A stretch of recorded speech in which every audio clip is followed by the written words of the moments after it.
पंचम वेद निराला हरि नाम हरे फिर भागवत भगवान की पापियों को पार से जय जय नारायण नारायण शिवन नाम की गीत पावन पुण्य पापों को मिटाने वाला हरि घर शरणाने वाला ये सुख करे दुख हरणी ये सुख करे दुख हरणी श्रीमत सुन ये मधुर बोल जगबंद कौल सने वाला बिगड़ी को बनाने वाला श्री राम ही शाम श्री राम ही बनाने प्रभु की महिमा की आरती पापियों को पार से तार फिर भागवत भगवान जय जय नारायण नारायण पापियों को पार से तार भूतम गर्भो की जय व्यास महाराज की जय।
राजा परीक्षित को ये कथा सुना रहे।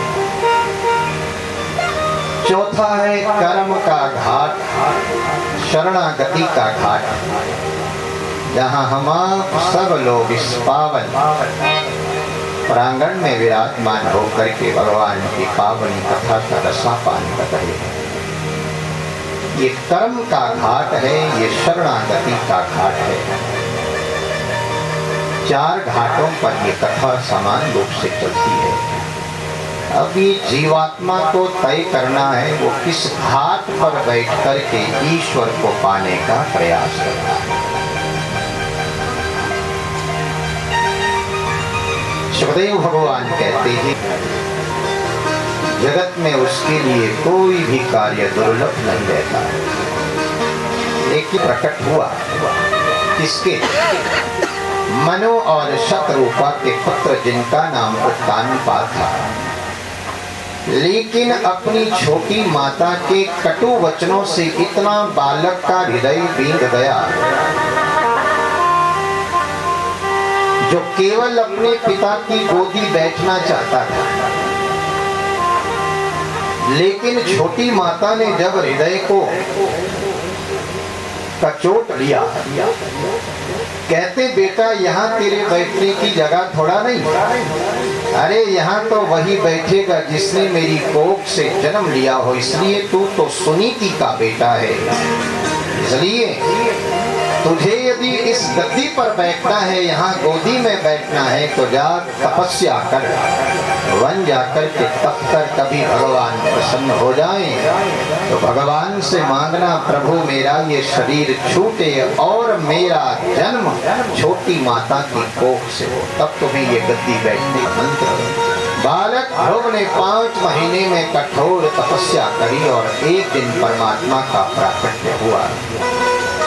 भागवत में लिखा है भगवान ध्रुव को दर्शन देने नहीं, ध्रुव का दर्शन करने के लिए प्रकट। मैं भी तो देखूं, छोटा सा बालक 5 वर्ष का कितना बालक होगा, जिसने भवन को ठोकर मार करके वन में मुझे प्रसन्न करने के लिए तप किया, जरा मैं भी तो देखूं। भगवान ने ध्रुव के शीश पर वरद हस्त रखा जिसके ज्ञान के पट नहीं खुले थे। अपने पंचजन्य शंख का स्पर्श बालक के बाएं कपोल से करवाया। धारा प्रवाह द्रौपदी महाराज ईश्वर की स्तुति करने लगे। बहुत सुंदर स्तुति करी है भक्त। ध्रुव ने 11 श्लोक एक ही श्वास में बोल डाले। तो अंतः प्रविश्य मम वाच मिमां प्रसुप्ता। हे पुरुषों में उत्तम पुरुषोत्तम भगवान, यो अंतः तुम ही मेरे भीतर प्रविश्य मम वाच मिमां, मेरी वाणी को प्रकट करते हो, मेरी वाणी को प्रकट करते हो। हस्त चरण श्रवण त्वगादिन, तुम्हारे कारण मेरी ये जीवा बोलती, हाथ देखती है, कान सुनते हैं, हाथ कर्म करते हैं। ऐसे परम पुरुष भगवान पुरुषोत्तम के चरणों में कोटि कोटि वंदन करता हूँ। भगवान ध्रुव जी महाराज ने ईश्वर के चरणों में वंदना करी। हे राजन, भगवान ने भीतर झांका ध्रुव के, जा बेटा, तू यही पूछना चाहता है ना कि मुझे क्यों माता ने गद्दी पर बैठने से रोका। जाओ, ऐसे सिंहासन पर भी क्या बैठना जिस पर पहले कभी कोई बैठा हो और आगे भी बैठने वाला हो। जाओ, ऐसा सिंहासन देता हूँ, ना भूतो ना भविष्यति, ना तो पहले कभी किसी को दिया है, ना आगे दिया जाएगा। भगवान ने भक्त ध्रुव को ऐसा दिव्य सत्य लोक के सामने ऐसा लोक दिया। भगवान ने सालोक्य मुक्ति देकर के भक्त ध्रुव पर कृपा करी। ये तो बेटा उस लोक की, इस लोक में भी तुझे मैं वचन देता हूँ, वर देता हूँ, 36,000 वर्ष तक तेरा निष्कंटक राज्य रहेगा। काल के शीश पर पांव रख कर के तू उसी लोक जाएगा जिसमें सप्तऋषि भी केवल वहां देख सकते हैं लेकिन वहां पहुंच नहीं सकते। ऐसे ध्रुव जी महाराज तपस्या का भगवान ने फल दिया। ध्रुव जी महाराज ने 36,000 वर्ष रहकर के जहाँ सृष्टि में धर्म की स्थापना करी, जहाँ ध्रुव जी महाराज के वंश में आगे चलकर के जिनकी 2 पत्नियां, शिशुमाल प्रजापति की पुत्री भ्रमी और वायु पुत्री इला के साथ विवाह हुआ। 4 संतानों का विवरण सुनाया। अंत समय बद्री विशाल पहुंच करके ध्रुव जी महाराज ने एक पांव काल के शीश पर, दूसरा पांव विमान पर रखा। जिस विमान को लेने के लिए भगवान ने अपने धाम से भक्त को लेने के लिए भेजा है। नंद और सुनंद नाम के पार्षद इस विमान पर विराजमान। भक्त ध्रुव कहते, बताइए प्रभु, कहीं ऐसा तो नहीं कि मैं अकेला ही उस लोक जाना, वो मेरी माता कहाँ कहीं रह गई है। क्योंकि संतान पिता के ऋण से कभी उऋण भी हो जाए, लेकिन माता के ऋण से संतान कभी उऋण नहीं हो सकती। इसलिए पुराण शास्त्र कहते हैं सर्वदेवमयी पिता सर्वतीर्थमयी माता। सभी देवी देवता पिता के चरणों में और सभी तीर्थ माता के चरणों में विराजमान रहते हैं। डरना मत, आज कन्हैया आ रहे हैं, सबको जगाने का कार्य स्वयं करेंगे। हाँ बोलिए बांके बिहारी लाल की। में तुम जैसे भगवान के प्रिय भक्त बैठे हो, क्या उस माता का कभी अहित हो सकता? वो देखो आगे जो विमान जा रहा है उस पर आपकी माता विराजमान, पिता विराजमान है। ध्रुव जी महाराज जाकर के उस लोक पर विराजमान हो गए, जिनका आज भी हम दर्शन करते हैं, जिन्हें ध्रुव लोक कहा गया। बोलिए भक्त वत्सल भगवान की। उत्तान पाद के भाई, जिन्होंने बाल्यकाल से ही वैराग्य धारण किया था, ब्रह्मा ने स्वयं प्रिय व्रत को उपदेश दिया। देखो बेटा, वैराग्य गृहस्थ में रह करके भी किया जा सकता है, जरूरी नहीं वन में विचरण करके ही वैराग्य को धारण करें, क्योंकि गृहस्थ आश्रम चारों आश्रमों में श्रेष्ठ है, जहाँ बैठ कर के हम 3 दिनों से मुक्ति पाते हैं। इसलिए जाओ बेटा, गृहस्थ धर्म का पालन करो। गृहस्थ में रह करके भी तुम वैराग्य को धारण कर सकते हो।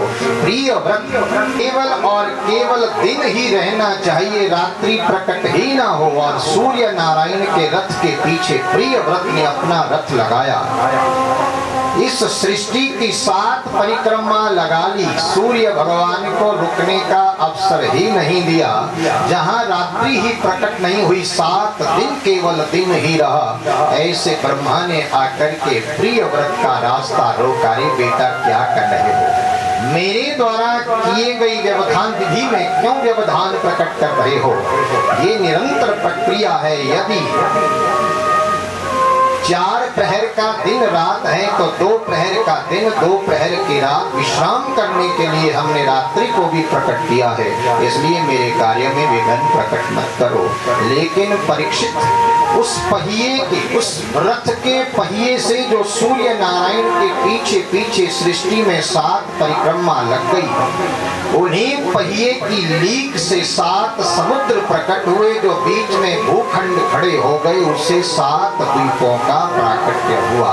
बोलिए बांके बिहारी लाल की। प्रिय व्रत ने भी सृष्टि निर्माण में अपना सहयोग किया और इस भूखंड को 7 द्वीपों में विभक्त किया। जिन खाइयों से 7 समुद्र और 7 द्वीप कौन कौन? कहते जम्बू द्वीप, प्लक्ष, शालमली, क्रौंच, पुष्कर, शाक इत्यादि, ये 7 द्वीप इस भूखंड में रहते हैं। और ये हमारा भारतवर्ष किस द्वीप के अंतर्गत आता है? किसी को पता है किस द्वीप के अंतर्गत आता है? आचार्य लोग प्रातः काल संकल्प में पढ़ते हैं, जम्बू द्वीपे भारतवर्ष भरतखंडे भारतवर्ष। जम्बू द्वीप, जिसमें 7 द्वीपों के अधिपति अपने 7 पुत्रों को प्रिय व्रत ने बनाया और 3 पुत्र नैष्ठिक ब्रह्मचर्य का पालन करने लगे। जम्बू द्वीप के गद्दी पर आगनिग्र नाम का पुत्र बैठा, जिसने जम्बू द्वीप के 9 खंड किए।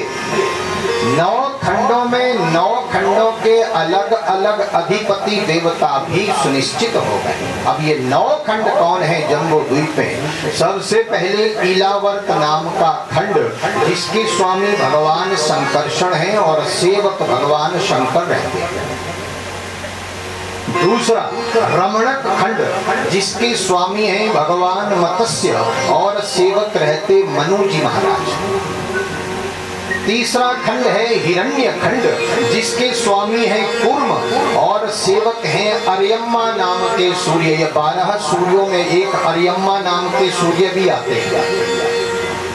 कहते चौथा कुरु खंड, जिसके स्वामी भगवान वाराह और सेवक हो गई पृथ्वी देवी। 5वां खंड हरिवर्ष खंड, जिसके स्वामी भगवान नरसिंह और सेवक बन गए भक्त प्रहलाद। कहते छठा खंड बना किम पुरुष खंड, जिसके स्वामी भगवान श्री राम और सेवक हनुमान जी महाराज रहते हैं। और फिर देखिए सातवां खंड बना भरत खंड। बोलिए भारत माता की। इसी भरत खंड के अंतर्गत भारत वर्ष आता है और भारत खंड के अधिपति देवता स्वामी हैं नर नारायण और जिनके सेवक हैं ब्रह्म ऋषि नारद। ये भारत खंड के अधिपति देवता जो बद्री विशाल में आज भी तपस्यारत हैं। और आठवां भद्राश्व खंड, जिसके स्वामी हयग्रीव और जिनके सेवक भद्रश्रवा। और नौवां खंड है केतुमाल खंड, जिसके स्वामी हैं भगवान कामदेव और जिनकी सेवा करने के लिए तत्पर है उनकी सेविका कमला देवी, जिसे लक्ष्मी भी कहा गया। ये नवखंड आग्नित्र नाम के राजा ने जम्बू द्वीप के करे। कहते समय आगे बढ़ा, सुखदेव भगवान कहते हे राजन, इन्हीं आग्नित्र के पुत्र हुए ना भी इनका वंश नहीं चला। मेरू नाम की पत्नी पुत्रेष्ट यज्ञ करवाया और उस यज्ञ से साक्षात भगवान प्रकट हुए, जिनका नाम पड़ा ऋखव देव। बोलिए ऋखव देव भगवान की। जिन्होंने अवधूत वेश धारण किया तो राजगद्दी पर बिठाया, जिनका नाम कहते इस देश का नाम अजनाब वर्ष था। लेकिन जिस दिन भरत अजनाब देश के इस राजगद्दी पर बैठे, इस देश का नाम भारत वर्ष पड़ गया। भरत जी महाराज ने दिव्य 1 करोड़ वर्ष तक इस धरती का शासन किया, धर्म से प्रजा का पालन किया। और जानते हैं एक ना एक दिन काल के मुख में अवश्य जाना पड़ेगा। इसलिए भरत जी महाराज ने स्वयं राजगद्दी का परित्याग किया, अपने बड़े पुत्र सुमति को राजगद्दी पर बिठाया और स्वयं कहा गंडकी नदी के तट पर कुलह आश्रम के सनिकट जाकर के तप करने लगे। अब चक्रवर्ती सम्राट भरत से बोलिए शालिग्राम भगवान की। क्योंकि ये गंडकी वही वृंदा थी, जल स्वरूपा ये गंडकी बन गई और वनस्पतियों में श्रेष्ठ तुलसी बन गई। तो जहां उसी पुलह आश्रम गंडकी नदी के तट पर बैठ कर के भरत मुनि तप करने लगे। लेकिन एक दिन हिरणी सगर्भा गंडकी में जिसने छलांग लगाई, सिंह की गर्जना से भयभीत हुए। कहते बच्चे का जन्म हो गया, हिरणी आगे निकल पड़ी, हिरणी का अंत हुआ। लेकिन गंडकी में खड़े हुए भरत मुनि ने जैसे सूर्य को अर्घ्य छोड़ा, देखा तो हिरणी का बच्चा चारों पांव जल में मारता हुआ मानो प्राणों की भीख मांग रहा। भरत जी को लगा ईश्वर ने जानबूझ करके इस बालक को मेरे सनिकट छोड़ा है। आगे बढ़े, हिरणी के बच्चे को उठाए, आश्रम ले आए। बस भैया, मन की गति बड़ी चंचल कही गई। चले थे हरि भजन को ओटन लगे कपास। जिस संसार को पीछे छोड़ करके आए थे उसी संसार में फिर मन रम गया। हिरण के बच्चे पर मन आसक्त हो गया। अरे देख बेटा, इस वन में मेरा तेरे सिवाय कोई नहीं, तेरा मेरे सिवाय कोई नहीं। परीक्षित बस दोनों का मन तारतम्य जुड़ गया। यही तो मोह है, इसी को तो मोह कहा गया। अंतमति सो गति। एक दिन हिरणी का बच्चा आश्रम छोड़ करके दूर निकल पड़ा। हिरणी का बच्चा करते भरत मुनि ने शरीर छोड़ा। भागवत में प्रमाण मिल गया, जो मरती बार जिसका स्मरण करता है उसी योनि में उसका जन्म हो जाता है। भरत जी महाराज ने हिरण का स्मरण करते शरीर छोड़ा। अगला जन्म हिरण के रूप में हुआ। लेकिन जीवन में किया गया जप तप कभी व्यर्थ नहीं जाता, ये भी समझ लेना। इसी के कारण भरत जी महाराज को पूर्व जन्म की स्मृति बनी रही। भले ही जानवर की योनि में आ गए, लेकिन ईश्वर का स्मरण नहीं छोड़ा। गंडकी नदी में जाकर के वो हिरण का शरीर छोड़ा अंगीरस गोत्र ब्राह्मण के घर जिनका जन्म हुआ। समय आगे बढ़ा, जड़ भरत के नाम से विख्यात हुए, लेकिन पिछले 2 जन्मों की स्मृति है, बोलते नहीं, मौन रहते हैं। माता पिता को लगा ये गूंगा है, बहरा है, जड़ भरत नाम पड़ा। एक दिन भाइयों ने घर से बाहर निकाला, खा पी करके सोए रहते हो, ऐसे काम चलने वाला है। घर से बाहर निकाला, जड़ भरत बड़े प्रसन्न हुए, चलो भैया अब विचरण करने के लिए पूरी सृष्टि और छत के रूप में ये पूरा आकाश है, कोई दे देता तो ग्रहण कर लेते, नहीं तो व्रत उपवास धरती पर देख देख करके पांव रखते, वृक्षों को भी प्रणाम करते, जानवरों को भी प्रणाम करते। तुलसी इस संसार में सबसे मिलिए धाय, न जाने किस रूप में नारायण मिल जाए। जड़ भरत जी सबको प्रणाम करते हैं, ऐसे विचरण करने लगे। एक दिन ऐसे वन में प्रवेश किया जहाँ डाकुओं के सरदार को मानव बलि, नर बलि देने के लिए किसी मनुष्य की आवश्यकता, जड़ भरत को पकड़ करके ले गए। लेकिन भरत के मन में परीक्षित कोई भय पैदा नहीं हुआ। सोचने लगे ये कर्म भूमि है, हो ना हो कभी हमने भी किसी जीव को काटा होगा, जिसका बदला हमें अपने शीश दे करके चुकाना पड़े, तो ये सौदा बिल्कुल सस्ता है। और जड़ भरत निकल पड़े, हाथ में खड़ग लिए भद्रकाली के सामने। जैसे जड़ भरत के शीश पर खड़ग छोड़ना चाहता वो डाकुओं का सरदार, भैया माँ तो माँ है, हृदय में जहाँ सामने प्रकट की मूर्ति में भद्रकाली, अरे देखा ये तो सभी मूर्ख हैं, राक्षस हैं, ये तो मेरा प्रिय भक्त है। हाथ में उसी खड़ग को लेकर के पत्थर से भद्रकाली का प्राकट्य हुआ, सभी उन दुष्टों का विनाश किया। बोलिए जगदम्बा भवानी मैया की। क्योंकि पूत कपूत हो सकता है, लेकिन माता कभी कुमाता नहीं हो सकती। माता ने बालक की रक्षा करी, लेकिन जड़ भरत में ना तो मरने का दुख था और ना ही बचने का सुख। कोई बात नहीं भैया, चलो बच गए, थोड़ा जीवन अभी और शेष होगा। आगे सिंधु सौवीर देश का राजा रहुगण परीक्षित कपि राजा कहता, जाओ जहाँ तक दृष्टि जाती वो सारा मेरा ही राज्य है, जिस किसी को पकड़ करके लाओ और पालकी से जोड़ दो।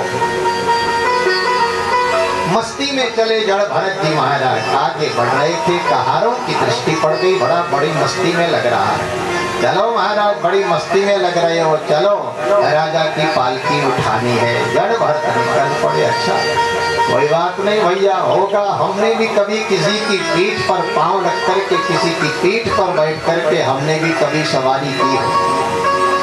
और इसलिए भैया ध्यान से समझना, तीर्थों में तभी धरती पर पांव के नीचे कोई जीव आत्मा न दब जाए, इसलिए 4 व्यक्ति किसी एक भार को कंधे पर उठाएं तो चारों के पांव एक साथ चला। लेकिन जड़ भरत जी महाराज का स्वभाव लगा कि नीचे पांव के नीचे कोई जीव आ रहा है, छलांग लगाई, आगे को बढ़ निकले, तीनों कहारों को भी खींच लिया। राजा पालकी पर बैठा था, सर पालकी से टकराया। मूर्खों ध्यान से चलो, मेरा सर पालकी से टकराया, दोबारा आराम से चलता, 2 बार तो गिरने से हम भी बचे। अरे किसी के भय से मैं अपना स्वभाव नहीं छोड़ सकता। अब राजा के भय से मैं अपने पांव के नीचे किसी जीवात्मा को मारूं? अरे कदापि नहीं, इसके हाथ से मेरी मृत्यु लिखी होगी तो कोई नहीं। को क्रोध आया, पालकी को नीचे उतार करके राजा बड़ी बड़ी आंखें लिए जड़ भरत की ओर देखने लगे। पहले तो देखो कैसे बुलाना दिया, अरे देखो तो देखो कि राजा की पालकी उठाने में आनाकानी कर रहा है। जड़ भरत जी मौन रहे, लेकिन जब राजा रहुगण की दृष्टि भरत के कंधे पर लटके यज्ञोपवीत पर गई तो राजा रहुगण तो उसे पहचान गया, ये कौन है।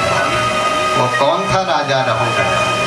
वो वही हिरण का बच्चा था जो 3 जन्म पूर्व गंडकी नदी के तट पर मिला था। बोलिए बांके बिहारी लाल की। एक संत ने हत्या हो गई और राजा की गद्दी पर आकर के बैठा, लेकिन आज जड़ भरत ने पहचान लिया, अरे बेटा तू तो मुझे 3 जन्म पहले आज मिला है, आज तेरा उद्धार अवश्य करूंगा। हाँ तुमने क्या कहा कि मोटा और पतला शरीर का स्वभाव है, इसका आत्मा से कोई लेना देना नहीं। अब कोई बेचारे ये कहते क्या करें महाराज, हम तो पानी भी पीते हैं, उससे भी रक्त ही बन रहा है, बस फूलते ही जा रहे हैं। अब ये शरीर का स्वभाव है, क्या बताएं। लेकिन जड़ भरत कहते हैं तुम इस तथ्य को नहीं जान सकते, क्योंकि तुम्हारी आंखों तुम अपना वैभव दिखाने के लिए कपिल भगवान के आश्रम की ओर जा रहे हैं।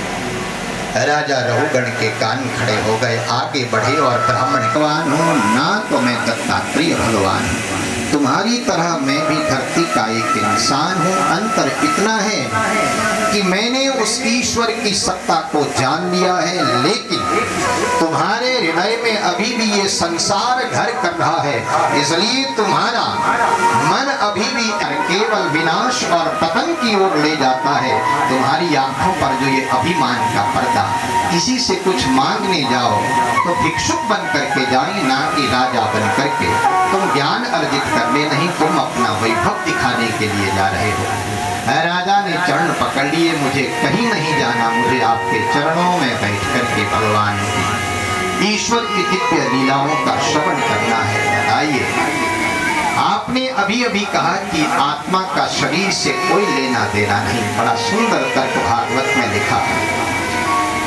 राजा रहुगण ने तर्क दिया, यदि आप कह रहे हैं शरीर का आत्मा से कोई संबंध नहीं, शरीर और आत्मा दोनों विलग हैं, खौल रहा है उसमें चावल डालो, थोड़ी देर में चावल भीतर तक पक जाता है, तो क्या उसी प्रकार शरीर में बैठी आत्मा, जिस प्रकार चावल एक एक दाना भीतर तक अग्नि की आंच में पक जाता है, तो क्या उस प्रकार ये आत्मा का संवाद संप्रेषण नहीं होगा। जड़ भरत जी हंसने लगे, अरे राजन, तर्क भी किसका दे रहे हो, चावल भौतिक पदार्थ है, इसलिए ये तर्क यहाँ सही नहीं बैठता, क्योंकि ये शरीर नाशवान है, जबकि शरीर ये ईश्वर का अंश है, वो कभी नहीं मरता। जैसे कोई पुराना वस्त्र छोड़ करके हम नए वस्त्र धारण करते हैं, उसी प्रकार ये जीव आत्मा भी लगता कि ये शरीर अब मेरे किसी काम का नहीं, ये जर्जर हो चुका है, वो पुराने शरीर को छोड़ करके नया शरीर धारण करता है। इसलिए शरीर और शरीरी ये दोनों है, अमल है, सहज है, सुख राशि है, सुखों की खान है, इसलिए ये तर्क यहाँ सही नहीं बैठता। सुखदेव भगवान कहते हैं, राजन, ऐसा दिव्य संवाद प्रकट हुआ। राजा रहुगण ने शरण पकड़ी जड़ भरत की। एक दिन वो रहुगण का जड़ भरत के सानिध्य में विराजमान होकर के ऐसे जड़ भरत की पावनी कथा को सुनाया। बोलिए बांके बिहारी लाल की, इसी लोक आ जाता है। इसलिए हे राजन, भगवान ने जहाँ स्वर्ग की व्यवस्था भी और नरक की भी व्यवस्था करी। नरक का नाम, हे ज्ञानियों में अग्रगण्य, हे वेद व्यास नंदन सुखदेव भगवान, बताइए क्या इस पाप से कहते? बिल्कुल परीक्षित शर्त है, लेकिन उस पाप की पुनः पुनरावृत्ति न हो, जीते जी भी पाप से प्रायश्चित किया जा सकता है। इसलिए राजा परीक्षित करके एक दिन बहुत से जीवों की हत्या करी, ऋषि का अपमान किया। वो समझ लेना कहाँ जाने की तैयारी कर रहा है। तो कथा सुन करके अब इस पर थोड़ा कटुका चवाणी, जिसकी वाणी में कटुता है, कर्कशता, जब भी मुख खोलेगा वाणी का ही तो प्रभाव है। कटुका चवाणी, जिसकी वाणी में कर्कशता है, जिसकी वाणी में कटुता है, वो भी कहाँ नरक जाने की तैयारी कर रहा है। कहते दरिद्रता च स्वच्छनीसु, भगवान ने सर्वांग दिए हैं, हृष्ट पुष्ट है, लेकिन फिर भी अरे भैया भगवान ने पेट दिया है, भोजन की व्यवस्था भी स्वयं करेगा। अरे भैया निवाला उठाने के लिए हाथ तो लगाना। उसने अपनों से ही वैर ठाने रखा है, तीसरों से नहीं, अपनों से ही वैर करता है। वो कहाँ नरक जाने की तैयारी करता है, कुलहीन की सेवा लेता है। ये सभी नरक जाने के लक्षण हैं। लेकिन राजा परीक्षित कहते, सुखदेव भगवान बताइए कैसे इस नरक से बचा जाए। सुखदेव भगवान कहते, परीक्षित तुम नरक को धोबी घाट जानो। जैसे वस्त्र में कोई दाग लग गया ना तो करके भी फिर वो वस्त्र कहाँ जाएगा, वो जाएगा धोबी घाट, और पत्थर पर तब तक उसे धोबी पछाड़ पछाड़ करके पीटेगा जब तक वो दाग उस वस्त्र से साफ ना हो। घाट की व्यवस्था भगवान ने 28 प्रकार के नरकों के रूप में करी है। बोलिए बांके बिहारी लाल की। 28 प्रकार के नरकों की स्थिति है ये पंचम स्कंद में भगवान वेद व्यास ने। और वही गाय पूंछ पकड़ करके उस जीवात्मा को उस नदी से पार लगा। 28 प्रकार के नरकों की चर्चा। परीक्षित डरो मत, कहते बताइए प्रभु वो साबुन कौन सा है? कहते वो है भगवान का नाम संकीर्तन, बड़े से बड़े पापों को धोने का सामर्थ्य रखता है। कोई प्रमाण है क्या? ब्राह्मण के घर में जन्म लिए अजामिल, अज कहते माया को मिल कहते मिल जाना। जो पूरी तरह माया में मिल चुका था ऐसा अजामिल, जिसके कारण माता पिता ने घर बार छोड़ा, पत्नी बच्चों को जिस अजामिल ने निकाला, क्योंकि पर नारी पर दृष्टि ऐसी बैठ गई, मन ऐसा आसक्त हुआ। घर में आकर के वहाँ उन गांव के बच्चों से पूछता, अरे बताओ यहाँ आपके गांव में वही महात्माओं को तो रात्रि निकालनी थी और प्रातः काल वहाँ से आगे निकलना था। बच्चों ने इशारा कर लिया अजामिल के घर की ओर। कहते महाराज ये गांव का सबसे वैष्णव भक्त है। वैष्णव भक्त की परिभाषा क्या? जिसके आंगन में तुलसी का पौधा नाम अंकित रहता है, ऐसे वैष्णव भक्त। कहते महात्माओं ने खेल खेल में बच्चों ने जो कहा था, जाने रे वैष्णव जन तो जाने रे वैष्णव जन पर दुखे उपकार करे नरी, पर दुखे उपकार करे नरी, मन अभिमान ना आड़े, मन अभिमान ना आड़े, वैष्णव जन तो तेने रे कहिए पीने पर।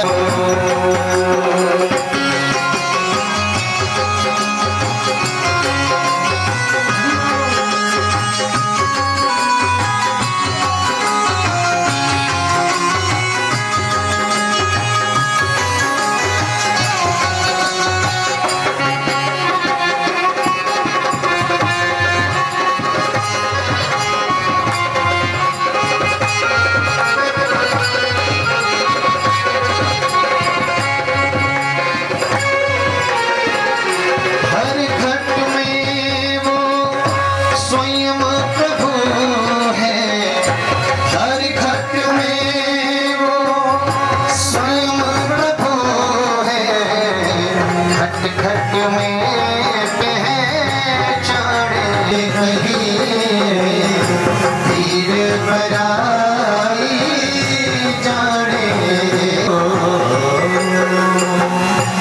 वैष्णव जन तो तेने स्वयं है, सभी में वो ईश्वर बैठा है। घट की आंखों से अश्रु पकड़ लो हाथ बनवारी, पकड़ लो हाथ बनवारी, नहीं तो डूब जाएंगे, नहीं तो डूब जाएंगे। तुम्हारा कुछ न बिगड़ेगा, तुम्हारा कुछ न बिगड़ेगा, हमारी जान जाएगी। पकड़ लो हाथ बनवारी, नहीं तो डूबे।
उस भीतर कैसे चक्रव्यूह में प्रवेश किया जाए, ये तो सुभद्रा ने जाग करके सुन लिया।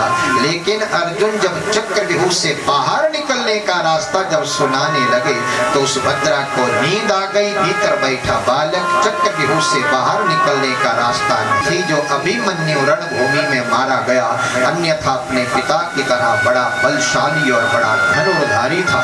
इसलिए जहां पेट में बैठा बालक भगवान का प्रिय हो गया और माता के गर्भ में ही भगवान का दर्शन पा लिया। बोलिए भक्त वत्सल भगवान की।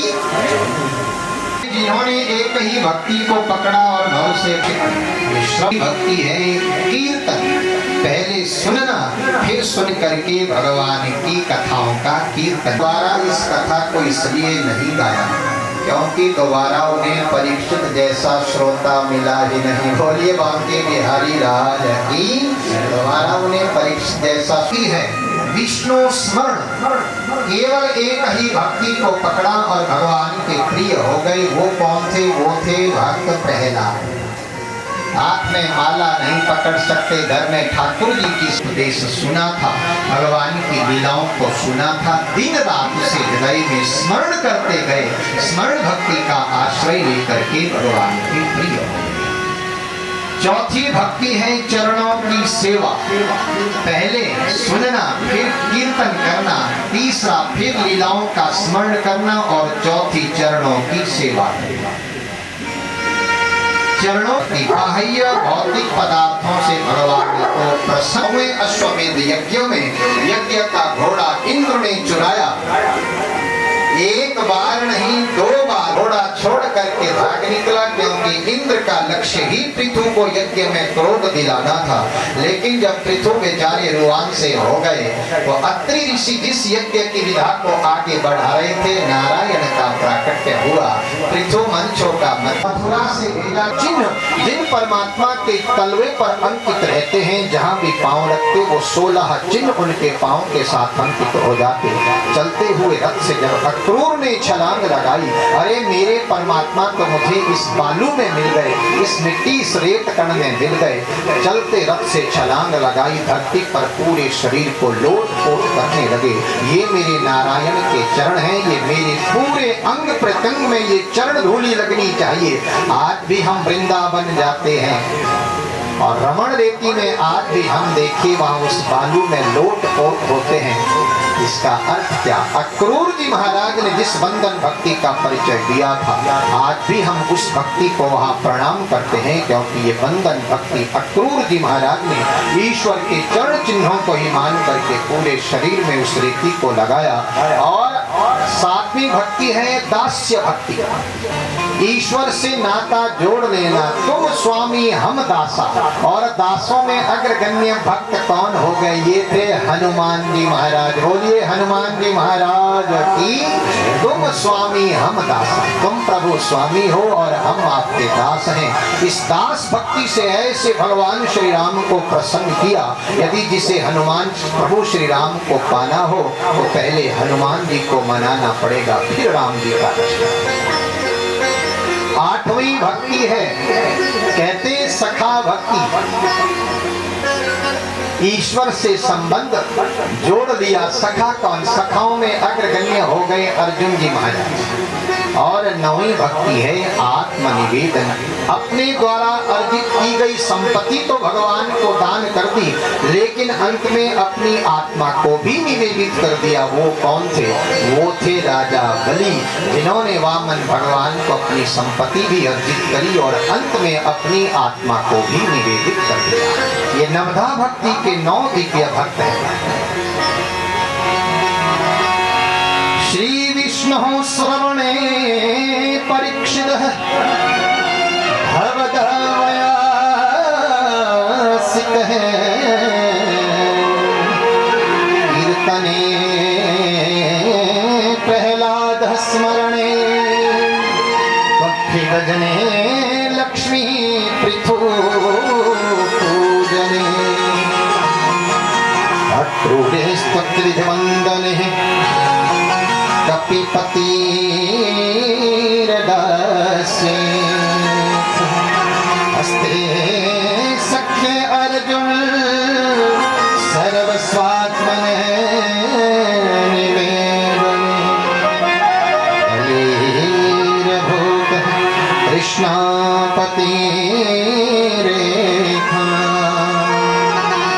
कृष्णापति रेखा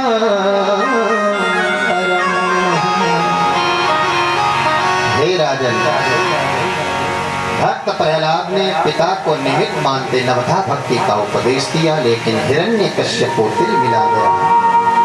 जाओ षंडमर के एक अवसर और देता हूँ। वापिस जब आश्रम ले गए, गुरुकुल ले गए, यहाँ आज भक्त प्रहलाद को अवसर मिला। सभी असुर बालकों को आश्रम से बाहर निकाला, क्योंकि आज षंड और मर्क आश्रम में नहीं है। असुर बालकों को दिव्य उपदेश दिया। देखो मेरे सखाओ, मैं आपका मित्र हूँ, आपका शत्रु नहीं। वास्तव में जो ये शिक्षा यहाँ दी जा रही है, वो केवल इस लोक में भी हमारा साथ दे और दूसरे लोक में भी हमारी सहायता करे।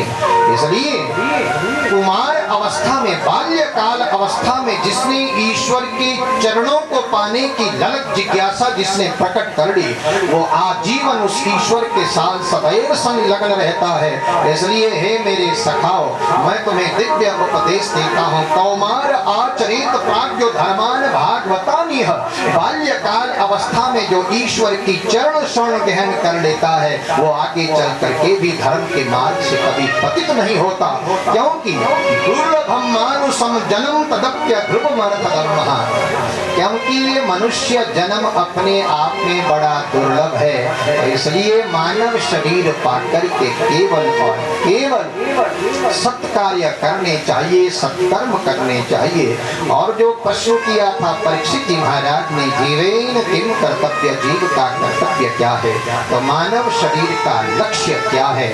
हमें अपने लक्ष्य का भी पता रहना चाहिए कि हमने कहाँ तक अपनी मंजिल को पाना। और लक्ष्य विहीन चला हुआ, फिर चाहे वो विद्यार्थी हो, कोई गृहस्थी हो, कोई सन्यासी हो, कोई यति हो, लक्ष्य तो निर्धारित रहना चाहिए। इस प्रकार कोई बस में बैठे और कंडक्टर आकर के पूछे, बताओ भैया आपको कहाँ जाना है, आप क्या कहते हो?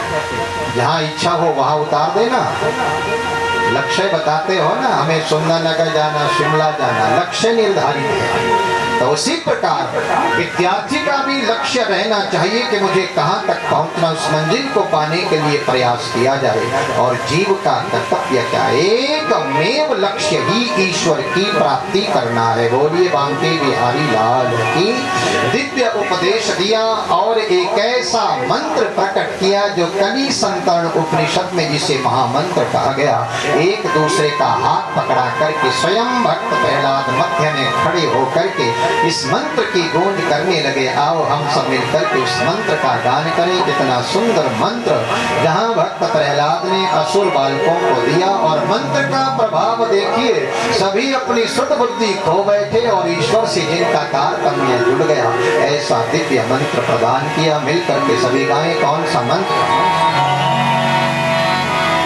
कब देखते ना रहना, छटिया के बचा लेना, भगवान मेरी नैया उस पार लगा देना, भगवान मेरी नैया उस पार लगा देना।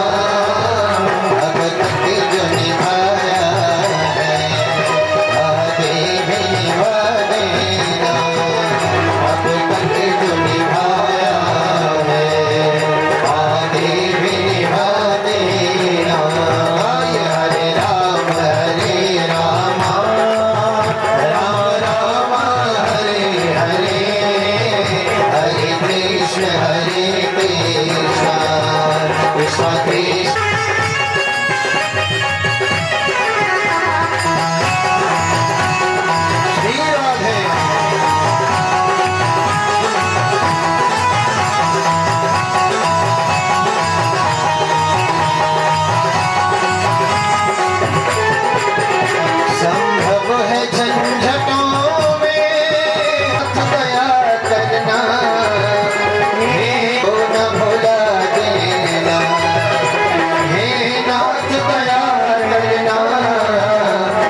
को गोदी बिठाया, लेकिन बालक निर्भय होकर के पिता की आंख से आंख मिला करके देखा। सच कह बेटा, तुझे डर नहीं लगता? कहते पिताजी किससे डर लगेगा?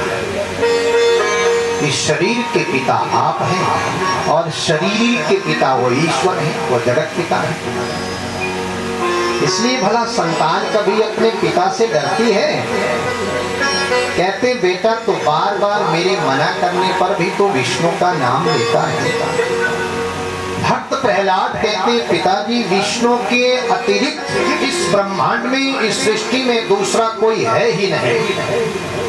इसलिए आप भी इस सत्यता को स्वीकार कीजिए, क्योंकि मिथ्या भ्रम जो आपने पाल रखा है कि मैं भगवान हूँ, ईश्वर के अतिरिक्त कोई दूसरा भगवान नहीं हो सकता। कितना भी कोई धीर पीर ज्ञानी ये कहे कि भैया मैं भगवान हूँ, अब कली काल है ना, अब आए दिन नए नए भगवानों का भी अवतरण होता रहता। बोलिए बांके बिहारी लाल की।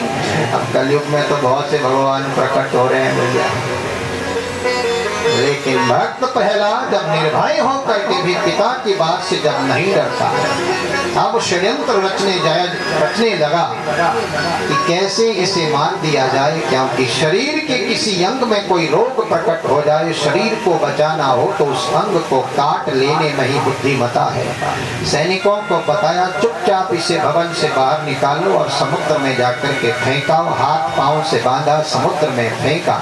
लक्ष्मी मैया ससुराल अपने मायके आई है, भक्त प्रहलाद को अपने हाथों बाहर निकाल करके सुरक्षित बाहर निकाला। भक्त प्रहलाद फिर भवन पहुंच गया, विशाल पर्वत से नीचे गिराया, विष देकर के मारने का प्रभाव, काल कोठरी में बंद किया गया।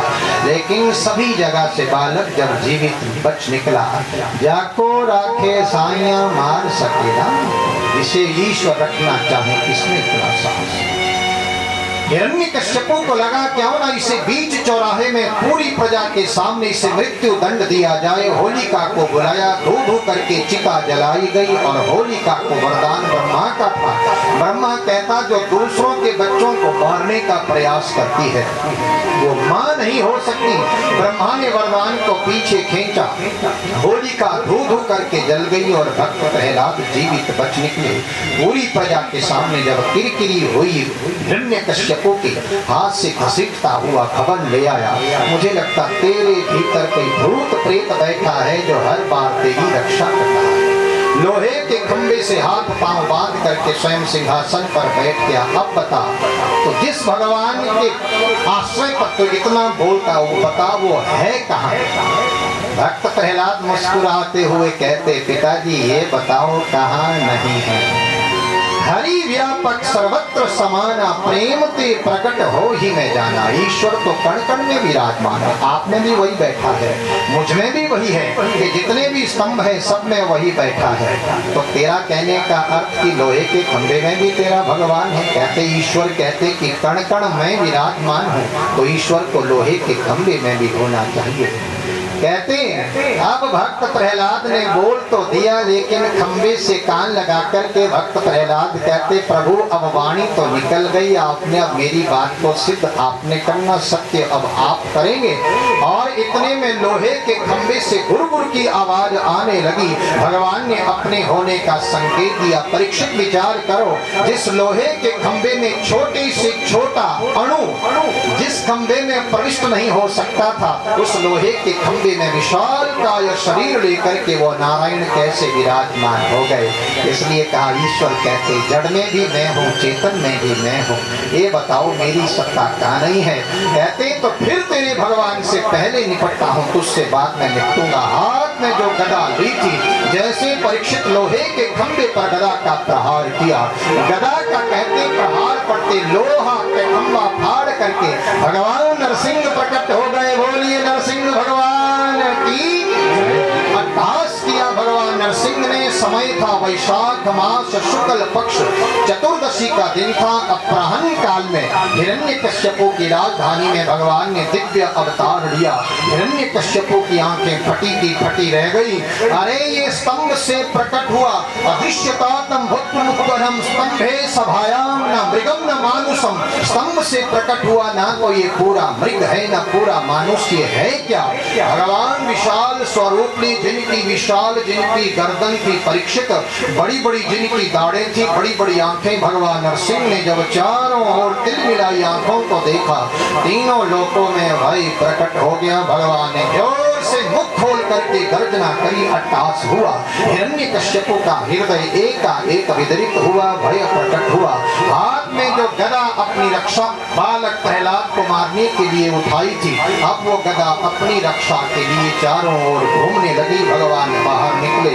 अब परमात्मा देखो परीक्षित कैसे खेल खिलाते हैं। भगवान जानते हैं जब तक संध्या कालीन बेला प्रकट नहीं होगी तब तक इसकी मृत्यु नहीं होगी, क्योंकि ब्रह्मा से वरदान दिए। इसलिए भगवान खेल खिलाने लगे परीक्षित। कभी भगवान उसके ऊपर बैठ जाते, कभी वो भगवान के ऊपर बैठ जाता। हिरण्यकश्यप को लगा नहीं नहीं भैया मैं इससे जीत जाऊंगा, मैं इसे मार डालूंगा। भगवान जैसे सायंकाल संध्याकालीन बेला प्रकट हुई, भगवान ने जोर की चपत लगाई, अचेत हुआ। हिरण्यकश्यप को घसीटते हुए परमात्मा पहली पर लेकर के आए, अपनी गोदी पर लिटाए हुए हिरण्यकश्यप जैसे सचेत हुआ, हंसने लगा हिरण्यकश्यप, क्योंकि जब काल जिसके सनिग्ध होता है ना, वो अपनी सुध बुद्धि खो देता है कि मैं क्या करता। जोर से हंसने लगा, तू जो कोई भी है मुझे नहीं मार सकता। भगवान कहते क्यों, अमृतपान करके आया है जो मरेगा नहीं? अरे तेरे एक एक वरदान को सिद्ध करूंगा। मुझे ब्रह्मा ने वरदान दिया है, ना भीतर मरू ना बाहर। ध्यान से देख, ना तो भीतर है ना बाहर, तुझे देहली पर लेकर के आया। तूने वरदान मांगा है आकाश में मरू ना धरती पर, ना तू आकाश में है ना धरती पर, तुझे मैंने अपनी गोदी पर लिटाया। तूने वरदान मांगा है कि मैं किसी अस्त्र शस्त्र से मेरी मृत्यु ना हो, तो ध्यान से देख मेरे दोनों हाथ खाली हैं। ये जो लंबे लंबे नाखून है ना, इसी से मैं तेरी आंखों को बाहर निकालूंगा, गले की माला बनाऊंगा। कहते मैं फिर भी नहीं मरूंगा, मुझे वरदान मिला है कि ना मैं दिन में मरूं ना रात में। भगवान कहते बेटा ध्यान से देखना, ये दिन है ना रात, ये संध्या कालीन सायंकाल बेला है, ना दिन है ना रात। कहते मैं फिर भी नहीं मर सकता, मुझे वरदान मिला है ब्रह्मा की सृष्टि के किसी भी जीव के हाथों मेरी मृत्यु ना हो। भगवान ने अट्टहास किया, बेटा ध्यान से सुन, ब्रह्मा मेरी सृष्टि के अंतर्गत आता है, मैं उसकी सृष्टि से परे का। अब बता कोई वरदान रह गया? कहते फिर भी नहीं मर सकता, मुझे वरदान मिला है 12 महीनों में किसी महीने मेरी मृत्यु ना हो। भगवान कहते बेटा ध्यान से सुन, तुझे मारने के लिए मैंने 13वां महीना, जिसे अधिक मास कहा गया, पुरुषोत्तम मास कहा गया, मैंने तुझे मारने के लिए उसका निर्माण किया है। भगवान ने अट्टहास किया, आंखों को बाहर निकाला, गले की माला छटपटाता हुआ हिरण्यकश्यप को वहां फेंका। भगवान जा करके उसके सिंहासन पर विराजमान हो गए। बोलिए नरसिंह भगवान की। परीक्षित जी महाराज ने प्रश्न कर लिया है, शुक्देव भगवान नरसिंह भगवान उस राक्षस के सिंहासन पर क्यों बैठे? कहते परीक्षित भगवान जानते हैं कि अब यहाँ मेरा परम भक्त मेरा पुत्र इस राज गद्दी पर बैठेगा, इसलिए क्यों न उसके बैठने से पहले मैं स्वयं बैठ करके मैं इस आसन को, इस सिंहासन को पावन कर लूं। इसलिए भगवान नरसिंह सिंहासन पर विराजमान हो गए। लेकिन भगवान नरसिंह का क्रोध शांत नहीं हो रहा है, देवता घबरा गए। ब्रह्मा स्वयं प्रकट होकर के अपना नाम लेकर के भगवान नरसिंह की स्तुति करते हैं, लेकिन भगवान का क्रोध शांत नहीं हुआ। भगवान शंकर प्रकट हुए, सभी प्रजापति यक्ष किन्नर गंधर्व और यहाँ तक पितरों ने भी आकर के भगवान नरसिंह की स्तुति करी। प्रभु आपने बहुत अच्छा किया जो इस असुर को मार डाला, ये आतताई हमारे श्राद्ध का अन्न भी भक्षण कर जाता था। ये पितरों ने आकर के नरसिंह भगवान की दिव्य स्तुति करी, लेकिन ब्रह्मा ने जब ध्यान से देखा भगवान का क्रोध शांत नहीं हो रहा है, कैसे शांत किया जाए? तो ब्रह्मा ने अब माता लक्ष्मी को पुकारा, मैया अब आपके पति क्रोध में बैठे हैं और क्रोध में यदि पत्नी दिखाई दे तो दो बातें होंगी, या तो क्रोध बढ़ जाएगा या घट जाएगा। अब यहाँ क्या हुआ होगा? क्रोध बढ़ गया होगा कि घट गया होगा? भगवान नरसिंह के सामने जैसे लक्ष्मी मैया प्रकट हुई सिंहासन की ओर, आगे जब सनिकट पहुंची भगवान ने ध्यान से देखा, ये तो लक्ष्मी आई है। अरे ये भी आज बड़ी कुड़कुड़ करती है, यहाँ जाने को कहता तो वहाँ जाती है। भगवान ने जोर से अट्टहास किया। गुर्राए परमात्मा लक्ष्मी दबे पांव वहां से बाहर निकली और कहते वैकुंठ लोक जाकर के श्वास लिया। अरे राम राम, पता नहीं कौन बैठा था। सभी देवताओं ने इशारा किया भक्त प्रहलाद को, जाओ बेटा, तुम्हारा उद्धार करने के लिए भगवान ने अवतार दिया है।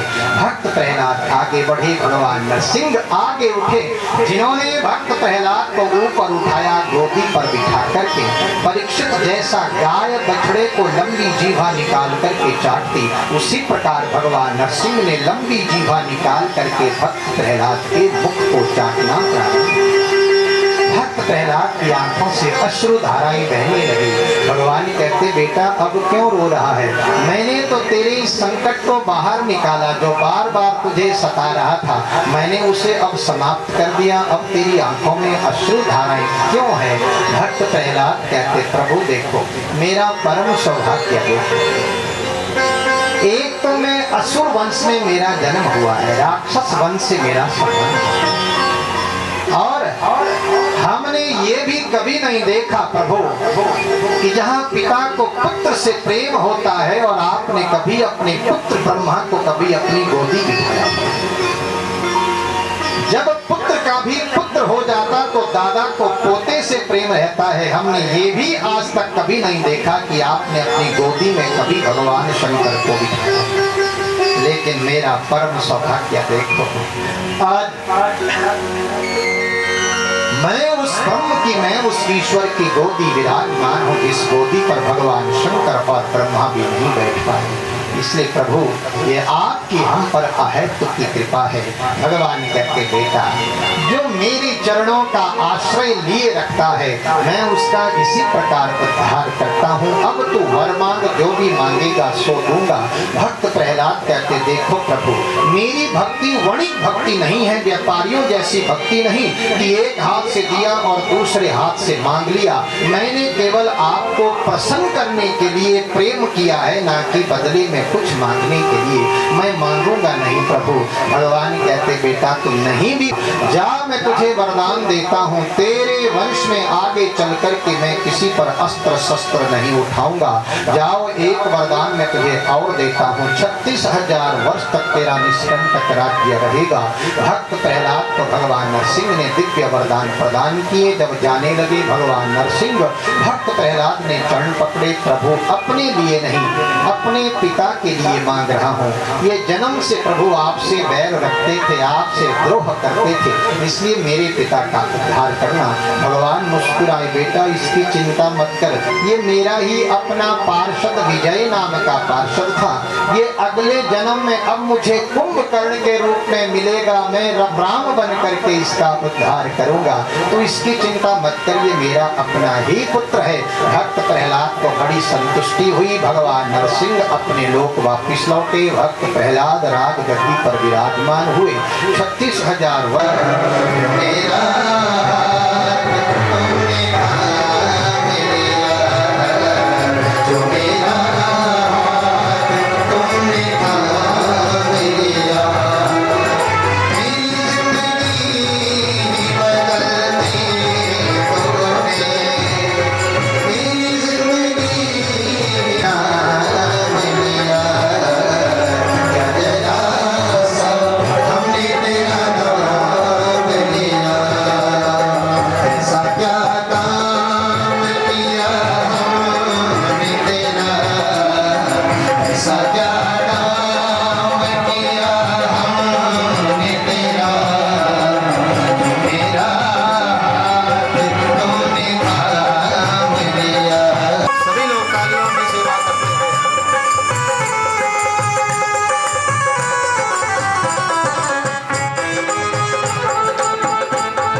तो तब से अरुण जी डरे हुए हैं। थोड़ी देर के लिए प्रकट होते और पीछे से फिर भगवान सूर्य का प्राकट्य हो जाता है।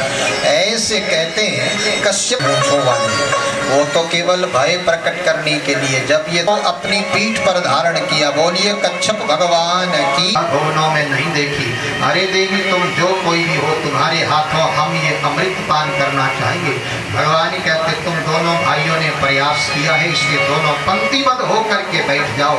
एक तरफ राक्षस, दूसरी तरफ देवता। भगवान देवताओं को अमृत पिलाने लगे, राक्षसों को वारुणी नाम की मदिरा। स्वरभानु नाम का राक्षस बैठा था, जिसने ध्यान से देखा ये नारी हमसे छल कर रही है। जब ये देवताओं की ओर जाती तो अमृत से निकलते हुए द्रव्य का रंग सफेद होता, जब ये हमारी ओर आती तो ये काला हो जाता। अब एक कलश दो रंग के द्रव्य कैसे? परमात्मा ने जहाँ देवताओं को अमृतपान और असुरों को वारुणी नाम की मदिरा पिलाई, स्वरभानु नाम का राक्षस चुपचाप उठा। सूर्य चंद्रमा ने भी हाथ आगे किया। जैसे अमृत की बूंदें स्वरभानु के हाथ में गिरी, शीघ्रता में अमृत को ग्रहण किया। सूर्य चंद्रमा पास में, भगवान ने लहंगा चोली दूर फेंकी, सुदर्शन चक्र को प्रकट किया। स्वरभानु असुर का शीश काट डाला, लेकिन वो शरीर दो भागों में विभक्त होकर के भी, जिसके शीश में भी प्राण थे और धड़ में भी प्राण थे, जिससे शीश से वो राहु बना और धड़ से केतु बना। जहाँ ग्रह सात थे, ये राहु और केतु भी ग्रह मंडल में जाकर के सम्मिलित हो गए। सूर्य चंद्रमा के कारण ये दो भागों में विभक्त हुआ, इसलिए मन का वैर गया नहीं। और जब ये दोनों राहु और केतु सूर्य को ग्रसने के लिए आगे बढ़ने के लिए आगे बढ़ते हैं तो चंद्र ग्रहण, लेकिन भगवान ने दोनों की रक्षा के लिए इनके ऊपर सुदर्शन चक्र को छोड़ रखा है। ये आगे तो बढ़ते हैं लेकिन पूर्णतया ग्रसित नहीं कर पाते। तो अमृत पिलाया, भयंकर युद्ध समुद्र के तट पर प्रारंभ हुआ। राजा बलि पूरी सेना के साथ मारा गया। पुनः इंद्र स्वर्गाधिपति बना। शुक्राचार्य के द्वारा एक ऐसा सर्वजीत नाम का यज्ञ करवाया गया, जिससे राजा बलि को कहते मृत संजीवनी मंत्र के द्वारा राजा बलि पूरी सेना के साथ फिर जीवित हो गया। देखिए शुक्राचार्य की भगवान शंकर के प्रति श्रद्धा और निष्ठा।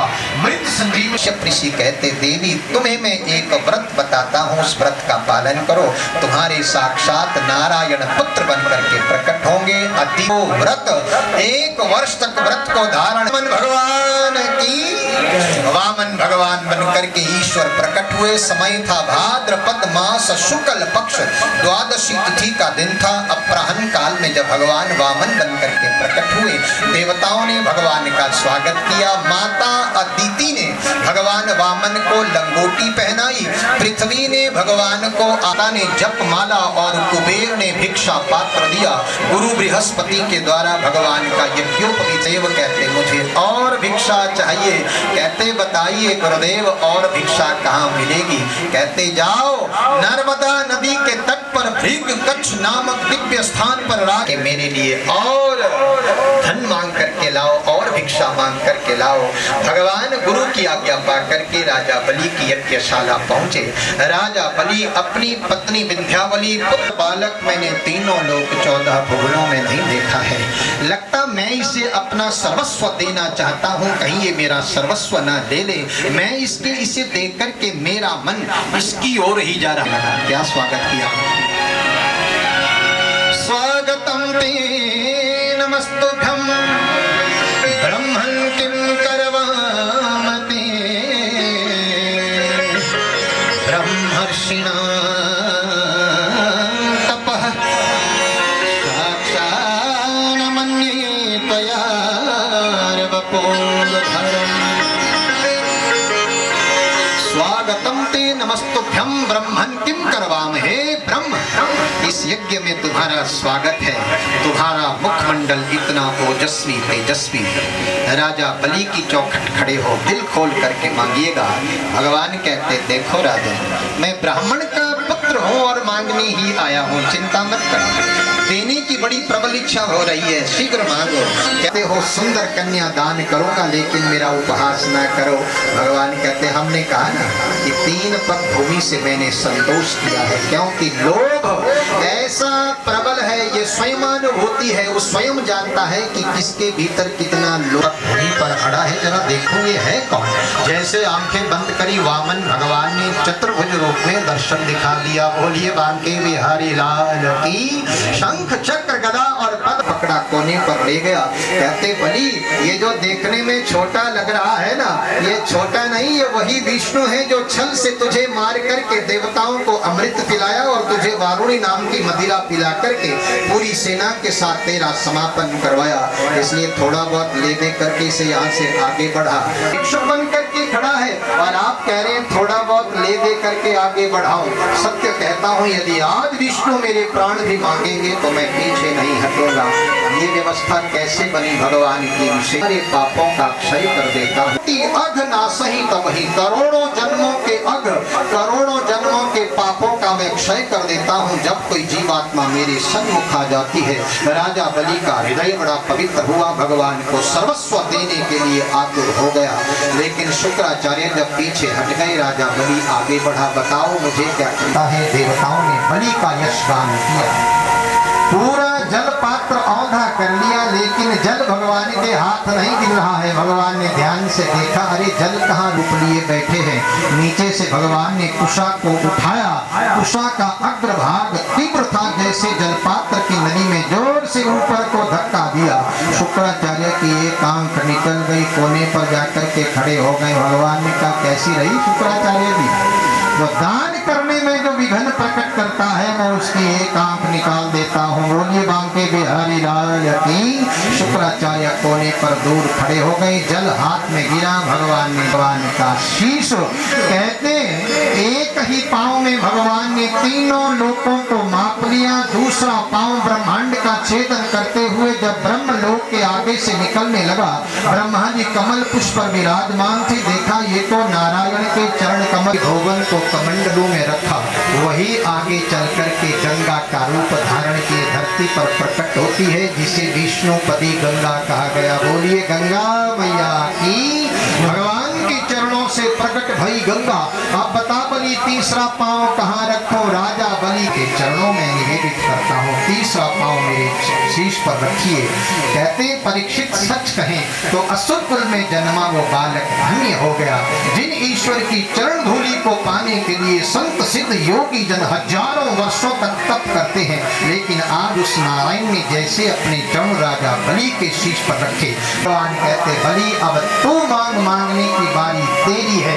बलि कहता नहीं प्रभु, अब आपके चरण मेरे शीश पर पड़ गए, अब मांगने की सारी इच्छाएं समाप्त हो गई, मैं कुछ नहीं मांगूंगा। कहते नहीं बलि, तूने संकल्प भी हजारों गुना जहाँ का ऐश्वर्य वैभव है वहां जाकर के निवास कर। जब भगवान चलने लगे, बलि कहता प्रभु एक वरदान मुझे और दीजिए। अरे मांगो बलि। कहते प्रभु मैं जहाँ भी देखूं मुझे केवल आपका ही दर्शन हो। अब तो भगवान भी फंस गए। अरे भैया अब जहाँ भी देखे मैं ही दिखाई दूं तो इसके लिए तो मुझे इसका द्वारपाल बनना पड़ेगा। राजा भीतर बैठा है, भगवान चौखट पर हाथ में गदा लेकर करके जागते रहो का नारा लगाने लगे। वैकुंठ लोक सोना नहीं पता प्रभु कहाँ रह गए। कहते बताओ नारद कहाँ है? अरे भगवान ने दूसरी नौकरी ज्वाइन करी है। कहाँ? सुतल लोक में। राजा बलि की दृष्टि पड़ी और मुख्य द्वार पर नारायण को प्रणाम करके लक्ष्मी भीतर गई। राजा बलि सिंहासन से उठ खड़ा हुआ। अरे इतनी सुंदर कन्या, इसे तो मेरी भगिनी होना चाहिए, बहन होना चाहिए। राजा बलि ने बहन से संबोधित किया, आओ बहन, इस लोक में तुम्हारा स्वागत है। भाई के घर आई हो, दिल खोल करके माने। लक्ष्मी आगे बढ़ी, ऐसे नहीं भैया, तुम बीच में मुकर भी सकते हो। बलि कहता ये शब्द कोई जाने पे जाने लग रहे हैं। समय था श्रावण मास, पूर्णिमा तिथि का दिन था, रक्षाबंधन का त्योहार चल पड़ा। ये न बद्धो बलि राजा दानवेंद्रो महाबला, दानियों में जो अग्रगण्य बलि था आज लक्ष्मी का भाई बन गया। बलि कहता बहन अब तू मांग, जो भी मांगेगी सो दूंगा। भगवान लक्ष्मी कहती अरे भैया, ईश्वर का दिया मेरे पास सब कुछ है, मुझे और कुछ नहीं। ये जो तुम्हारी चौखट पर हाथ में गदा लिए यहाँ से वहाँ घूम रहे हैं ना, बस इन्हें हमारे साथ कर दो। राजा बलि पहचान गया ये तो माता लक्ष्मी आई है। अरे मैया हम कब से भगवान से कह रही हैं। भगवान कहते अहम भक्त पराधीन, मैं सदैव भक्तों के अधीन हूँ। मेरे एक संकल्प पढ़ने में अधर्म होगा, ये अन्याय होगा, इसलिए आज भी भगवान एक रूप लिए राजा बलि की चौखट में आज भी जागते रहो का नारा लगाते हैं। क्योंकि बलि आज चिरंजीव में आज भी सम्मिलित है, क्योंकि सुतल लोक का रहता है। ऐसे परमात्मा अपने भाई, बड़े भाई इंद्र को बिना लड़ाई झगड़े के स्वर्ग सौंपा, माता अदिति को प्रसन्न किया। भगवान वामन वापिस अपने लोक लौटे। हे राजन, श्रद्धा और भक्ति भाव से जो इस वामन के प्रसंग को श्रवण करेगा, भगवान वामन की सदैव अहैतु। हम तुम्हें और सूर्य वंश का परिचय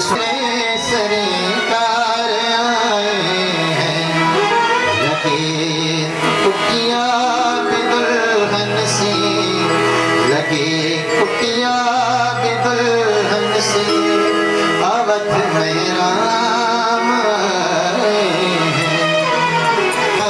सदा दुल्हन को गुलशन से राम आए हैं। लगे कुटिया के दुल्हन से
कुंडल स्वतः हाथों से चूड़ियां टूट करके बिखर गई, क्योंकि धनुष भंजन के साथ ही रावण के विनाश की लीला लिखी है। यहाँ जानकी के स्वयंवर को जीता दूत भेजा गया अयोध्यापुरी में। राजा दशरथ जी महाराज बारात लेकर के निकले, जिस बारात में परीक्षित कहते देवता भी नर रूप धारण किए प्रभु श्री राम की बारात में सम्मिलित हो गए।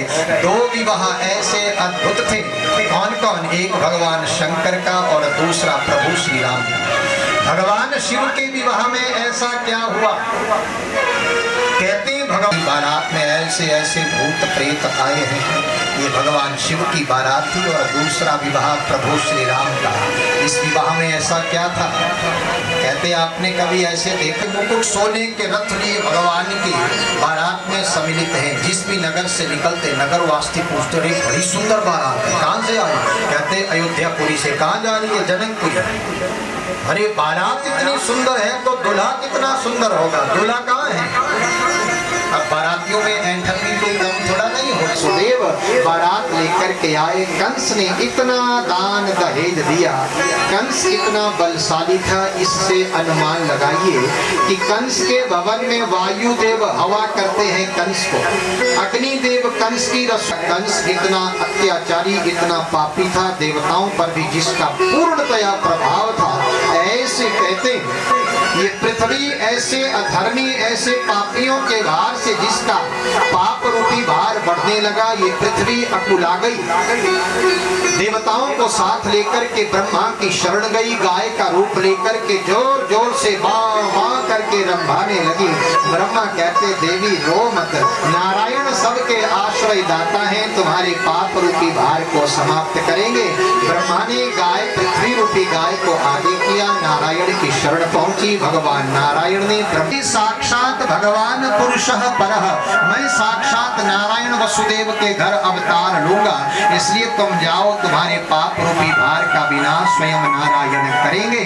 और ब्रह्मा ने देवताओं को आज्ञा दी, अपनी अपनी पत्नियों को साथ लेकर के सभी ब्रजमंडल में प्रकट हो जाओ। और इधर देवकी का विवाह वसुदेव के साथ हुआ। कंस ने दान दहेज दिया, स्वयं छोड़ने के लिए ससुराल। कंस देवकी से तो इतना प्रेम करता है, उसी की 8वीं संतान तेरा काल होगी, उसी के हाथों तेरी मृत्यु होगी। जब कंस ने आकाशवाणी सुनी, एकाएक तलवार हाथ में लेकर के देवकी का गला काटने को तैयार हुआ। वसुदेव आगे बढ़े, कंस की प्रशंसा करी, राजन तुम बहुत वंशीय हो, एक अबला नारी को मारना तुम्हें शोभा नहीं देता। हम वचन देते हैं जो भी हमारी संतानें होगी आपके हाथ हम ला करके सौंपेंगे, हमें विश्वास करो। एक तो ये नारी, ऊपर से आपकी बहन, मेरी अभी नवेली ये दुल्हन है, इसलिए आपको ऐसी अबला नारी को मारना शोभा नहीं देता। कंस को वसुदेव की बात अच्छी लगी, दोनों अपने घर कंस वापिस। समय आगे बढ़ा, सुंदर बालक प्रकट हुआ, कीर्ति नाम रखा उस बालक का। वसुदेव पुत्र को लेकर के कंस ने बालक को जीवित छोड़ा। जाओ, ये सुंदर बालक मेरा क्या बिगाड़ करेगा, तुम्हारी 8वीं संतान अवश्य मेरा काल होगी, उसे अवश्य मार डालूंगा। सुखदेव भगवान कहते परीक्षित नगरी में कंस को गिनती के घेर फेर में घुमाया। सुनो राजन, ये देवता बड़े चालाक हैं, गिनती देवताओं के हाथ है। अब किस बालक पर कौन सा नंबर लगा करके भेजना ये देवता स्वयं जानते हैं। कहीं पहला ही बालक 8वां नंबर लेकर के आ गया तो नारायण नारायण करके निकल पड़े। कंस की बुद्धि घूम गई, अरे ये नारद ठीक कहता है, गिनती तो देवताओं पर निर्भर करती है। कहते हैं उस बालक को भी सैनिकों को भेज करके वसुदेव देवकी को 7 बेड़ियों में जकड़ करके कारागृह में डाल दिया।